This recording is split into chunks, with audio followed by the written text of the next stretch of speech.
മുടി തന്നെ അടിച്ചിട്ട് കഴിഞ്ഞ് പാദം വരെ വരുമെന്നാണ് പറയുന്നത്. അത്ര സുന്ദരിയായിരുന്നു അവര്.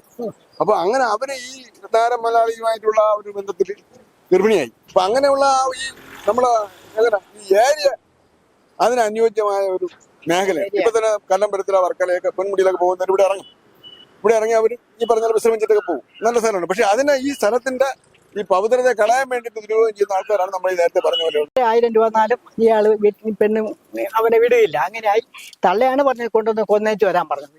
അവര് തള്ള വളരെ സാമ്പത്തികമുള്ള പാർട്ടിയാണ്. നമ്മുടെ ഈ വർഷത്തെ പറയാൻ പോലും നിൽക്കും മോനെ നീ കൊണ്ട് കൊന്നേച്ച് വന്നു പറഞ്ഞു. ഇത് ഈ വളവങ്ങോട്ട് കഴിഞ്ഞപ്പോൾ അവന് ഉള്ളിലാണ് അവന് തോന്നി. പക്ഷെ ഉള്ളിലല്ല, റോഡ് വിളിമ്പിലാണ് കൊണ്ടുവന്ന് കൊന്നത്. വളരെ സുമതി എന്ന് പറയുന്നത് നമുക്കൊക്കെ കേട്ട് കേൾവിയുള്ളൂ. പക്ഷെ അപ്പൊ കണ്ടു. അന്ന് ജഡവേ എനിക്ക് കാണാത്തുള്ളൂ, നേരത്തെ കണ്ടിട്ടില്ല. അപ്പൂപ്പനും കേട്ടാണ്. നേരത്തെ ഞാൻ കണ്ടിട്ടില്ല. അന്ന് ജഡം കൊണ്ട് കാണാനായിട്ട് ഞാനും ഡാഡി ഞങ്ങൾക്ക് ആൾക്കാർ പോയോട്ട് ഞാനും പോയി. ഞാനൊന്നും വിവാഹം കഴിച്ചിട്ടില്ല, പയ്യനായിരുന്നു. എങ്കിൽ തന്നെ നല്ല അറിയാം എനിക്ക്. എവിടെ വെച്ചിട്ടായിരുന്നു ഈ മരിച്ചതായിട്ട് കണ്ടത്? ഇവിടെ വളവല്ലേ, ചോദ്യക്കൊന്ന വളവ്. അങ്ങോട്ട് പോകുമ്പോ ഇങ്ങോട്ടൊരു വളവുണ്ട്, രണ്ടാമതൊരു വളവ്. അതിന്റെ ഉള്ളിൽ പോയിട്ട് കൊണ്ടുവന്ന് കൊലപ്പെടുത്തിയത് റോഡ് വിളിമ്പിലാണ്. ഇങ്ങനെ അപ്പൊ ഈ വളവ് കിടക്കുന്ന ഇങ്ങനെയാണ് വന്ന് റോഡിന് അടുത്താണ് കൊല്ലുന്നത്. എല്ലാ വളവും കഴിഞ്ഞ് മുകളിൽ കയറി പോയി പോയപ്പോഴത്തേക്ക് നിരപ്പായി. അവിടുന്ന് വലത്തോട് റോഡ് വന്നിട്ടുണ്ട്. ആ വലത്തോട് റോഡ് വന്ന് കറങ്ങി അവർ ഇനി താഴെ വന്നത്. പക്ഷെ ഈ റോഡിന്റെ സൈഡിലായിരുന്നു. മനസ്സിലായില്ലേ? അപ്പൊ ഇവിടുന്ന് കയറുമ്പോൾ നമുക്ക് ഏതാണ്ട് ഒരു 10-30 മീറ്റർ ഉള്ളിലോട്ട് ചെല്ലുമ്പോഴത്തേക്ക് ഈ സംഭവ സ്ഥലം അവിടെയാണ്. പക്ഷെ അതിനുശേഷം ഈ കൊന്ന ആയുധം കൊണ്ടുവന്ന് ഈ പാലത്തിൽ കൊണ്ടുവന്നാണ് വലിച്ചെറിഞ്ഞത്. അന്ന് വലിയ പേര് കേട്ട ഏതോ പോലീസ് ഉദ്യോഗസ്ഥരെ കേട്ടുന്നത്. അപ്പൊ അതുകൊണ്ട് ഡമ്മി എല്ലാം ഉണ്ടാക്കി കൊടുത്ത് അങ്ങനെ കേസ് എടുത്ത് ഈ രത്നാകരൻ എന്ന് പറയുന്ന ആളിനെ ശിക്ഷിച്ചു. ഇത്രയോ കാലമായിട്ട് ശിക്ഷ കഴിഞ്ഞ് ഇറങ്ങി വന്നതിന് ശേഷം നമ്മൾ കണ്ടിട്ടുണ്ട് അയാൾ മരണപ്പെട്ടു. പക്ഷെ അയാൾ ദൈവവിഹിതം എന്നുള്ളതേ. അയാൾ അതിന് ശേഷം കല്യാണം കഴിച്ചു. പക്ഷെ അയാൾക്ക് 2 പെൺകുട്ടികളുണ്ടായിരുന്നു. ആ രണ്ടുപേരും ഈ അംഗവൈകല്യം ഉണ്ടായി. പിന്നെ വലിയ സാമ്പത്ത് ഉള്ള ആളായിരുന്നു അയാൾ. അയാൾക്ക് ഭരതന്റെ ബന്ധുക്കളൊക്കെ ഉണ്ട്. അതുകൊണ്ടാണ് ഈ ഭരതന്റെ വരാൻ. അയാൾ പിന്നെ ഈ രത്നാകരന്റെ കൂടെയുള്ള രവീന്ദ്രൻ എന്ന് പറഞ്ഞ ആളുണ്ടായിരുന്നു. അവർ രണ്ടുപേരും ശിക്ഷിച്ചത്. അയാള് ഈ രത്നാകരന്റെ സഹായി. രത്നാകരനാണ് ഇതിന് ഉത്തരവാദി. കാരണം അവര് ഈ രത്നാകര മുതലാളിയുടെ വീട്ടിൽ ജോലിക്ക് നിന്ന ആളാണ് സുമതി എന്ന് പറയുന്ന ആൾ. അവര് പാവപ്പെട്ട കുടുംബത്തിലുള്ള ആളാണ്. അപ്പൊ മറ്റവര് സമ്പത്താണ്, നല്ല സമ്പത്തുള്ളവരാ. പക്ഷെ അന്നത്തെ കാലത്ത്, അതായത് ഇപ്പം 10-50-70 കൊല്ലത്തിന് മുമ്പുള്ള സംഭവമല്ലേ. അപ്പൊ അന്ന് ഇങ്ങനെ അവര് ആ വീട്ടിൽ നിന്നപ്പോ ഈ രത്നാകര മുതലാളിയുടെ വീട്ടിൽ നിന്നല്ലേ അവര്. അപ്പൊ അവര് കാണാൻ അച്ഛൻ പറയും ഇങ്ങനെ മുടി തന്നെ അടിച്ചിട്ട് കഴിഞ്ഞ് പാദം വരെ വരുമെന്നാണ് പറയുന്നത്. അത്ര സുന്ദരിയായിരുന്നു അവര്. അപ്പൊ അങ്ങനെ അവര് ഈ രത്നാകര മലയാളിയുമായിട്ടുള്ള ആ ഒരു ബന്ധത്തിൽ ഗർഭിണിയായി. അപ്പൊ അത് പുറം ലോകം വന്നറിഞ്ഞു കഴിഞ്ഞാൽ അവര് അതാ ഞാൻ പറയും, ഇന്നത്തെ കാലഘട്ടത്തിലായി നടക്കത്തില്ല. അവര് വർഗീയതല്ല, ജാതിയൊക്കെ ഒന്നാണെന്ന് തോന്നുന്നു. ഈഴവ സമുദായത്തിൽപ്പെട്ട ഞാൻ കേട്ടത് മറ്റൊരു വിവാഹം കഴിക്കാൻ വേണ്ടിയിട്ട് ഒഴിവാക്കി എന്നുള്ളത്. അല്ല, അത് അങ്ങനെ ആ കാര്യം എനിക്ക് അറിഞ്ഞുകൂടാ. പക്ഷെ അന്ന് നമ്മളെ അറിവെന്ന് പറഞ്ഞാൽ അവര് മറ്റവര്, ഞാൻ പറഞ്ഞില്ലേ, അവര് വീട്ടിൽ നിന്ന ആളല്ലേ സുമതി. അവര് സമ്പത്തിൽ നല്ല സമ്പത്തുള്ളവരാണ്, കുടുംബപരമായി നല്ല. അതാ പുള്ളി നേരത്തെ പറഞ്ഞത്, നീ പോയി കൊന്നിട്ട് കൊണ്ടുപാടാ, എന്റെ പറഞ്ഞ തൂക്കി വിറ്റാലും നിന്നെ ഇറക്കിട്ട് വരാനുള്ള കാശിന്റെ ഉണ്ടെന്ന് തള്ള പറഞ്ഞതായിട്ട് പറഞ്ഞു കേട്ടിട്ടുണ്ട്. സുമതിയുടെ അമ്മ, സുമതിയുടെ അമ്മ അല്ല, രത്നാകരന്റെ അമ്മ. വിജ്ഞാന്റെ അമ്മ പറഞ്ഞു കൊണ്ടുപോകുന്ന. അവര് രത്നാകരനും പിന്നെ വിജയൻ എന്ന് പറഞ്ഞ 2 ആണുങ്ങളാണുള്ളത്. പെണ്ണുങ്ങളുള്ളതായിട്ട് എനിക്ക് അറിഞ്ഞൂടാ.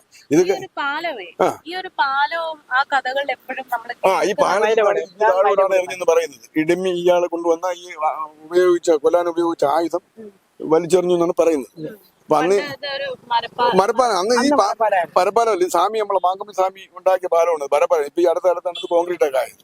അപ്പൊ അന്ന് ഇങ്ങനെ അത് കേസിന്റെ ആവശ്യമായി അവരിങ്ങനെ പരിശോധനയൊക്കെ നടത്തി പറഞ്ഞു കേട്ടിട്ടുണ്ട്. അപ്പൊ നമ്മള് ഇത് പണ്ടത്തെ കഥകളാണ്. പക്ഷെ ഇപ്പോഴേക്ക് വരുമ്പോ ഒരുപാട് കഥകൾ കേൾക്കുന്നുണ്ട്.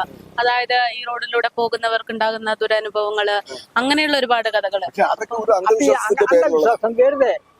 അതെ, പറയുന്ന ഈ പ്രദേശവാസികളോ അല്ലെങ്കിൽ ഈ നമ്മളെ ഈ പ്രദേശവാസികളെ മോശക്കാരാക്കാൻ വേണ്ടി ആരെങ്കിലുമൊക്കെ വന്ന് ഇങ്ങനെ ഏതെങ്കിലുമൊക്കെ ഒരു രീതിയിൽ അഭിനയിച്ച് വഴിയെ ഈ അടുത്ത, അതായത് ഇന്നലെ ഒരു സംഭവം അത് നിങ്ങൾ പത്രത്തിലൊക്കെ വായിച്ചാണല്ലോ, വാർത്തയിലൊക്കെ വന്നത്. അപ്പൊ അത് അയാൾ ഓൺലൈൻ വഴി പൈസ സംഘടിപ്പിച്ച് കൊടുക്കാമെന്ന് പറഞ്ഞ് ഞാനമുട്ടിലുള്ള ആളിനെ ഇവിടെ കൊണ്ടുവന്ന് പൈസ എല്ലാം പിടിച്ച് മേടിച്ച് അടിയും കൊടുത്ത് വിട്ട്. അയാൾ ഞാനമുട്ടി സ്റ്റേഷനിൽ കേസ് കൊടുത്ത് ഇന്നലെ പോലീസ് ഇവിടെ വന്ന് മാസം എഴുതി. നമ്മളെ 2 സുഹൃത്തുക്കളാണ് മതസാക്ഷിയായിട്ട് എഴുതിയത്. അപ്പൊ അങ്ങനെയൊക്കെയുള്ള സംഭവങ്ങൾ ഇപ്പോഴും നടക്കുന്നുണ്ട്. അതുപോലെ തന്നെ ഞാൻ ഈ അടുത്ത കാലത്ത് ദിവസം വെളുപ്പാൻ കാലത്ത് പോയപ്പോൾ 2 മെഴുകുതിരി 2-3 മെഴുകുതിരി ഞാൻ നിരത്തി റോഡ് സൈഡിൽ കത്തി വെച്ചിരിക്കുന്നു. അതായത് മെഴുകുതിരി എന്ന് പറഞ്ഞാൽ നല്ല വണ്ണമുള്ള മെഴുകുതിരിയാണ്. അപ്പൊ സ്വാഭാവികമായി ആൾക്ക് അങ്ങനെ ഒരു പേടി തോന്നും, ഉള്ളൊരു പേടി ഉണ്ടാവുമല്ലോ. ഒന്നും ചെയ്യാൻ പോകുന്നില്ല. മരിച്ചുപോയ ആളുകൾ എന്താ ചെയ്യാൻ? പക്ഷെ എങ്കിലും അങ്ങനെ കുറെ ആൾ മുതലെടുത്തു എന്നുള്ള സത്യമാണ്, ഇല്ല അത് പറയാൻ പറ്റില്ല. അതുപോലെ തന്നെ ഈ ചിലപ്പോ ഈ പറഞ്ഞ പോലെ പൈസ ഉണ്ടാക്കാൻ വേണ്ടി ആണുങ്ങൾ തന്നെ പെണ്ണുങ്ങൾ വേഷം കെട്ടി വെള്ള വസ്ത്രമൊക്കെ കൊടുത്ത് ഈ വഴിയെ പോകുന്നവരെ. പക്ഷെ പണ്ടൊക്കെ അങ്ങനെ കണ്ടുപോകാൻ ആൾക്കാർ പോകുന്നില്ല, ഇപ്പൊ പോകുന്നുണ്ട് അങ്ങനെ. ഇപ്പോഴങ്ങനെയാണ് സംഭവമൊന്നുമില്ല. കാരണം ഇപ്പൊ തന്നെ അവര് TV ക്യാമറ എല്ലാം വെച്ചിട്ടുണ്ട്, ക്യാമറ എല്ലാം വെക്കുകയാണ്. വേശികൾക്ക് ഇപ്പൊ ഇതിപ്പോ വേശികളുണ്ട്, അതുകൊണ്ടാണ് ഇപ്പൊ ഇങ്ങനെ DC വെക്കുന്നത്. കാരണം പന്നികളെ നമ്മളെ കാട്ടുമൃഗങ്ങളെ ശല്യം കൊണ്ട് സ്കൂട്ടർ യാത്രയൊക്കെ കണ്ടവാനും വീഴുന്നുണ്ട്. അപ്പൊ അതുകൊണ്ട് അവർ ക്യാമറയൊക്കെ വെക്കുന്നത്. ഇപ്പൊ തന്നെ അവർ നെറ്റിന് വേണ്ടി പരിചയാണ് പൈസ, നെറ്റിന്റെ പണി നടക്കുകയാണ്. നിങ്ങൾ വരുമ്പോഴത്തേക്ക് കണ്ട കേബിളിൽ കൊടുക്കുക വെക്കണ്ട. അപ്പൊ അതിന്റെ പരിപാടികളൊക്കെ നടക്കുന്നത്. അപ്പൊ അതുകൊണ്ട് കുറെയൊക്കെ അങ്ങനെ ഇതിന്റെ പേരില് അങ്ങനെയൊക്കെ നടന്നിട്ടുണ്ട് പണ്ട്, ഇല്ലാന്ന് പറയുന്നില്ല. അപ്പം ഈ ഒരു ആളുകൾ പറയുന്ന കാര്യം, അതായത് ഇങ്ങനെ ഒരു അതുവഴിയെ രാത്രിയൊക്കെ പോയി കഴിഞ്ഞാൽ പ്രശ്നമാണ് എന്ന് പറയുന്നതിലൊരു അല്ല, അത് ഞാൻ നേരത്തെ പറഞ്ഞില്ല. ആരെങ്കിലും അനുഭവത്തിൽ ഈ ആൾക്കാർ ഈ പറഞ്ഞില്ലേ, അപ്പൊ ആൾക്ക് എന്തായാലും പേടി തോന്നുന്നല്ലോ. ഒരാളിങ്ങനെ പോകുന്നു പിടിച്ചു പറിക്കാനൊക്കെ വന്നിട്ടപ്പോഴത്തേക്ക് വരും. അല്ലാതെ അവരങ്ങനെ പുനരാവിഷ്കരിച്ച് വന്നിട്ടുള്ളത് വിശ്വസിക്കുന്ന കൂട്ടത്തിലല്ല ഞാൻ. കാരണം അങ്ങനെ ഒരു സംഭവം ഉണ്ടാവില്ല. ഒരു മരിച്ചുപോയ ആള് മരിച്ചുപോയില്ലേ, അങ്ങനെ തിരിച്ചു വരുന്നത്. അപ്പൊ അതിന് മറ്റുള്ള നമ്മളെ പോലെ മറ്റു ഈ പിൻതലമുറക്കാർ അതിനെ മുതലെടുക്കുകയാണ് ചെയ്തത്. അപ്പൊ അതിന് നമ്മുടെ നാട്ടുകാർക്കും കൂടെ പേര് തൊഴിലാണ്. അത് പിടിച്ചു പറിക്കും. ഇപ്പൊ രാത്രി തന്നെ നടന്നു വരാൻ ബുദ്ധിമുട്ടാണ്. ഇപ്പൊ നേരത്തേക്ക് ആണെങ്കിൽ നമുക്കൊരു 8-10 മണി വരെ ബസ് ഉണ്ടായിരുന്നു. ഇപ്പൊ 7 മണി കഴിഞ്ഞാൽ പാലോട്ട് നിങ്ങളുടെ ബസ്സില്ല. അപ്പം 2 വീലറൊക്കെ കൊണ്ട് ഒരുപാട്. പക്ഷെ ഇല്ലാത്ത ആളെന്ത് ചെയ്യും? 5 മണിക്ക് തിരുവനന്തപുരത്ത് ജോലിക്ക് പോയിട്ട് വരണം. ഇപ്പൊ 6-7 മണിക്ക് പാലോട് വന്നില്ലെങ്കിൽ അയാൾക്ക് അവിടെ പോകാം. ഇതുവഴി രാത്രി എത്ര മണി വരെ ബസ് ഇപ്പൊ ഇല്ല. ഇപ്പൊ 7:20 ഒരു ബസ്സുണ്ട്. ഒരു അനന്തപുരി എന്ന് പറഞ്ഞ ബസ് ഇവിടെ വരും. 7:10 പാലോട്ട് നടക്കും. ഉണ്ണികൃഷ്ണൻ എന്ന് പറഞ്ഞൊരു ബസ്സുണ്ട്. പക്ഷെ ആ ബസ് 7:45 പാലോട്ട് നിന്ന് തിരിച്ച് അത് കിളിമാനിൽ പോകേണ്ടതാണ്. പക്ഷെ ആ ബസ് കളർ അവസാനിപ്പിക്കാൻ അവരും കൊണ്ട് വരുന്നില്ല. 7:20 അവസാനം അതിനുശേഷം വണ്ടിയില്ല. അതാണ് ഞാൻ പറഞ്ഞത് മാഡം.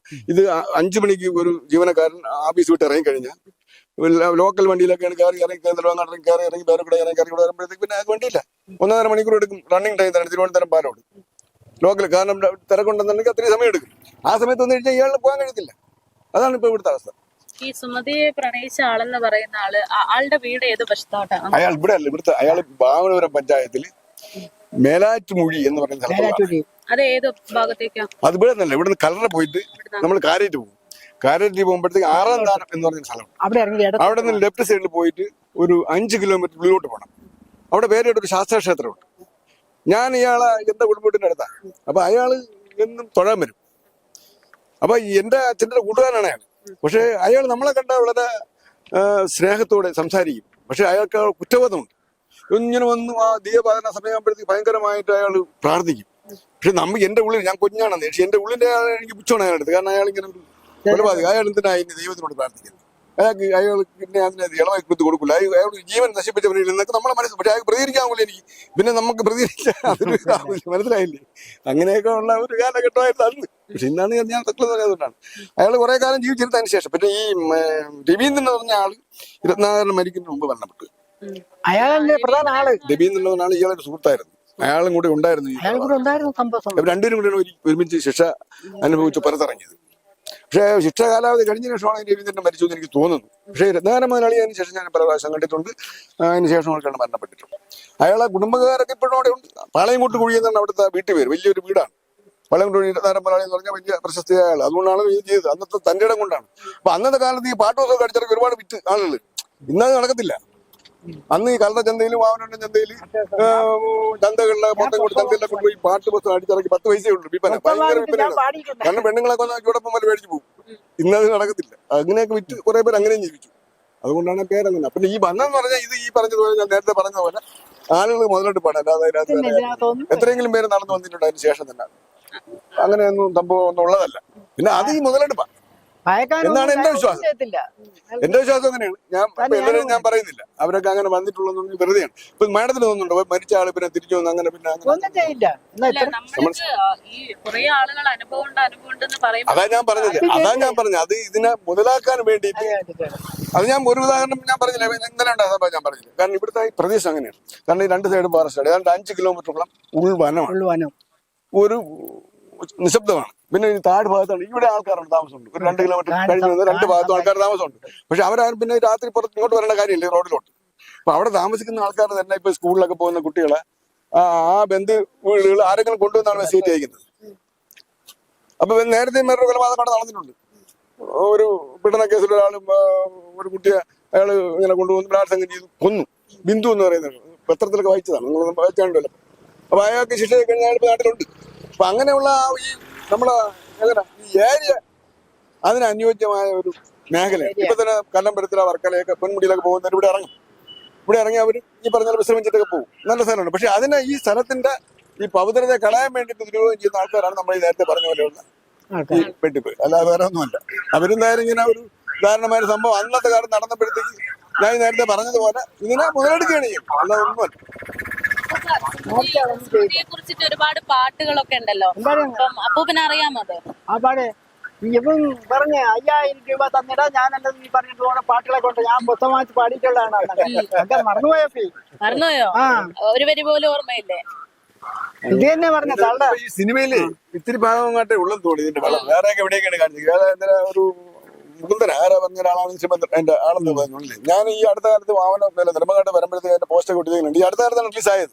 റിലീസ് ചെയ്ത് അന്ന് ആ പോസ്റ്റർ ഞാൻ കണ്ടു. അപ്പൊ സുമതി വൻ ഹിറ്റാണ്. സ്മൃതി വളവ് അത്രമാത്രം ഫേമസ് ആയിക്കൊണ്ടിരിക്കുന്ന ഒരു സാഹചര്യത്തിൽ കൂടെയാണല്ലോ സിനിമ ഇറങ്ങിയിരിക്കുന്നത്. അത് വളരെ ഹിറ്റാണ്. സിനിമ കാണുമ്പോഴും നമുക്കൊരു ക്യൂരിയോസിറ്റി അപ്പൊ ഈ സ്ഥലം കാണിക്കുന്നു. വരാൻ ഒരു ചെറിയൊരു ഭാഗം കാണിക്കുന്നുണ്ട്. ആരൊക്കെ എവിടെയൊക്കെയാണ്. പക്ഷെ അത് കാണുമ്പോ സിനിമ കാണുമ്പോ നമുക്ക് ഇവിടെ നിന്ന് വന്ന് നോക്കാം. നമുക്ക് ഈ പറ്റിയ അറിയാം. ആ സിനിമ കാണുമ്പോഴേ സ്ഥലം മനസ്സിലാവും.